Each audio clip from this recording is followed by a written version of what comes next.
है 12 पछि के गर्ने होला है? ओइ केटाकेटी हैन फलो गर मलाई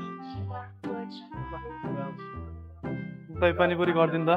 प्लस टु पनि सक्यो है 12 बजे जाने हो कि? कुन ठाउँ जाने है? ओइ केटाकेटीहरु जाम यहाँ बस्छ त तिमीहरु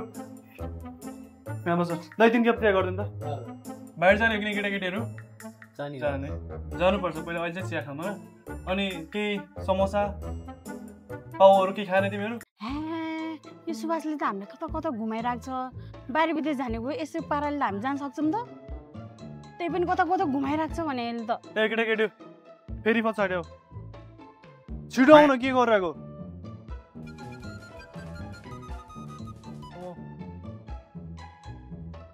के हो के दाइ तपाईको पारा बाइक बन्छ कि नै भन्नु पहिला प्लस 2 पछि चिल हान्ने भनेको यार तपाईले गर्दा 1 महिना भइसक्यो प्लस 2 दिएको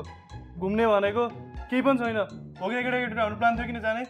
थियो बन्छ कि नै भन्नु त्यति भन्नु म नत्र बाइक लगेर जान्छु अरु ग्यारेजमा बन्दैन गए म केटाकेटी हिँड केटाकेटी पछि पछि आउँछु मेरो के गर्नु पर्छ के जाने नै हो नि म त तिमीको दाइ छ दाइ रुक्को किन मात्र तिमीको आउ केटाकेटीहरु के छैन तिम्रो रुक्को प्रोसेसिङमा म छ कति खर्च लाग्छ मलाई भन्नु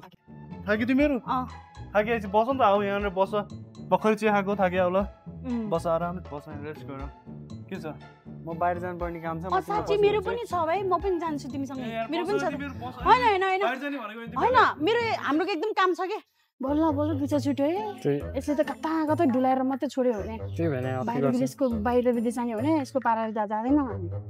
बरु तिमीलाई के थाहा छ मैले टिकटकमा भिडियो दिएको थिएँ क्या दारीवाला एउटा सरको केआइसी हो कि समथिङ के कन्सल्टेन्सीको नेम थियो अनि त्यहाँनिर अपलोड स्टोरीको भिडियोहरू देखिरहन्छ क्या मैले अनि प्लस त त्यहाँ अहिले 20% डिस्काउन्ट पनि छ अरे त्यो सबै टेस्ट क्लासमा एकचोटि बोल्न जाने हो त